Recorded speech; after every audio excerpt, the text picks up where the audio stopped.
வணக்கம். தாஜ்மஹால் இந்த பேரை கேட்டாலே நம்ம மனசுல வர்றது என்ன? பளபளக்கிற வெள்ளை நிற பளிங்கு கட்டிடம், ஒரு காதல் சின்னம் இல்லையா? ஆனா அது வெறும் ஒரு கட்டிடம் மட்டும்தானா? கண்டிப்பா இல்ல. அந்த பிரம்மாண்டமான கட்டடத்துக்கு பின்னாடி ஒரு பேரரசரோட ஆழமான காதல் கதை இருக்கு. வாங்க, அந்த உண்மையான கதையை நாம இன்னைக்கு பார்க்கலாம். அப்போ உலகத்தோட மிக புகழ்பெற்ற காதல் சின்னம்னு சொல்றமே, அதுக்கு பின்னாடி இருக்கிற உண்மையான கதை என்ன? வெறும் கல்லும் மண்ணும் பளிங்கும் சேர்ந்த ஒரு நினைவு சின்னத்துக்குள்ள எப்படி ஒரு உயிரோட்டமான காதல் கதை ஒளிஞ்சிருக்கு? அதைத்தான் நாம இப்ப தோண்டி எடுக்க போறோம். சரி, இந்த புகழ்பெற்ற காதல் கதை எங்கிருந்து தொடங்குச்சுன்னு பார்க்கலாம். நாம இப்போ முகலாய பேரரசு காலத்துக்கு ஒரு சின்ன டைம் டிராவல் பண்ண போறோம். அங்கதான் நம்ம கதையோட ஹீரோவும் ஹீரோயினும் முதலா சந்திக்கிறாங்க.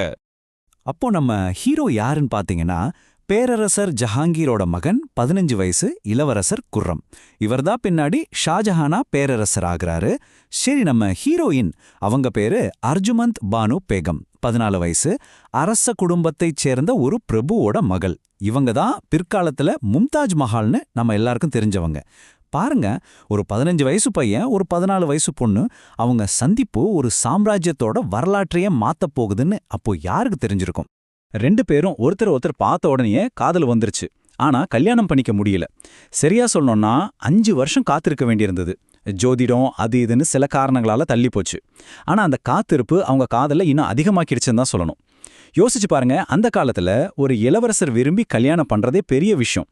இதுவே அவங்க காதல் எவ்வளோ ஆழமானதுன்னு காட்டுது இல்லையா? சரி, கல்யாணம் ஆயிடுச்சு. அதுக்கப்புறம் அவங்க வாழ்க்கை எப்படி இருந்துச்சு? அது வெறும் கணவன் மனைவி வாழ்க்கை மட்டும் இல்ல, ஒரு பேரரசியே சேர்ந்து வழி நடத்தின ஒரு பவர்ஃபுல் பார்ட்னர்ஷிப். அதை பத்தி பார்க்கலாம் வாங்க. ஷாஜகானுக்கு வேற மனைவிகள் இருந்தாங்க. ஆனா அவங்க மேல அவருக்கு அவ்வளவா ஆர்வம் இருந்ததில்ல. அவரோட முழு உலகமும் மும்தாஜ் தான். அவங்க வெறும் ராணி மட்டும் இல்ல, ஷாஜகானோட நம்பிக்கைக்குரிய ஆலோசகர், அதாவது ஒரு சீஃப் அட்வைசர் மாதிரி. எந்த அளவுக்குனா, ஷாஜகான் ராணுவ பயணங்களுக்கு போகும்போது கூட மும்தாஜும் கூடவே போவாங்க. இதுலேருந்தே தெரியலையா, அவங்க உறவு காதலையும் தாண்டி ஒரு பேரரசையே வழி நடத்தின ஒரு உண்மையான பார்ட்னர்ஷிப். இப்போ இந்த நம்பரை பாருங்க, 14. இது என்னன்னு நினைக்கிறீங்க? இது வெறும் ஒரு நம்பர் இல்ல, அவங்களோட நீண்ட ஆழமான காதலுக்கு ஒரு சாட்சி. ஆமா, ஷாஜகானுக்கும் மும்தாஜுக்கும் பிறந்த குழந்தைங்களோட எண்ணிக்கை தான் இது. மொத்தம் 14 குழந்தைங்க. இதுவே அவங்க உறவு எவ்வளோ நெருக்கமா இருந்துச்சுன்னு சொல்லுது. இவ்ளோ அழகா போயிட்டு இருந்த வாழ்க்கையில ஒரு பெரிய துயரம் வருது, ஒரு திடீர் சோகம் அவங்க வாழ்க்கையே தலைகீழா மாத்திடுச்சு. நம்ம கதையோட மிக முக்கியமான திருப்புமுனை இதுதான். அந்த சோகத்துக்கு காரணம் அவங்களோட 14வது பிரசவம். புர்ஹான்பூர்ல வச்சு அவங்களோட 14வது குழந்தைய பெத்தெடுக்கும்போது மும்தாஜ் மஹால் இறந்து போறாங்க. அந்த ஒரு நிமிஷம் ஷாஜஹானுக்கு உலகமே இருண்டு போன மாதிரி ஆயிடுச்சு.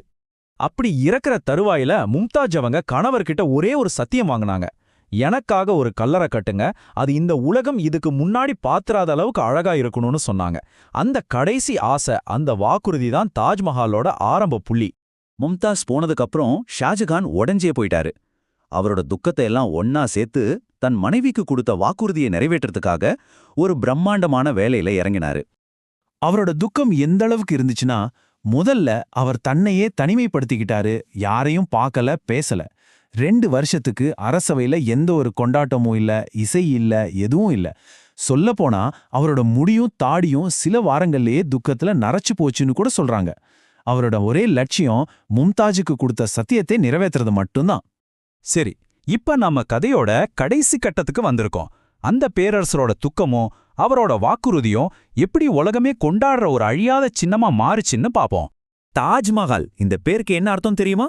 அரண்மனைகளின் மகுடம், அதாவது கிரவுன் ஆஃப் த பேலசஸ்.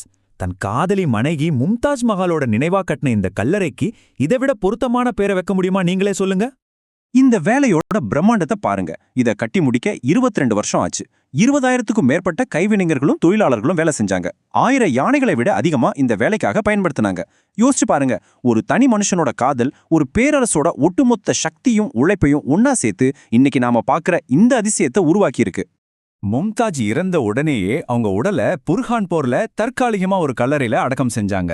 அதுக்கப்புறம் தாஜ்மஹால் முழுசா கட்டி முடிச்சதும் அவங்க உடலை ரொம்ப மரியாதையா ஆக்ராவுக்கு கொண்டு வந்து இந்த பிரம்மாண்டமான அழகான இடத்துல நிரந்தரமா வச்சாங்க.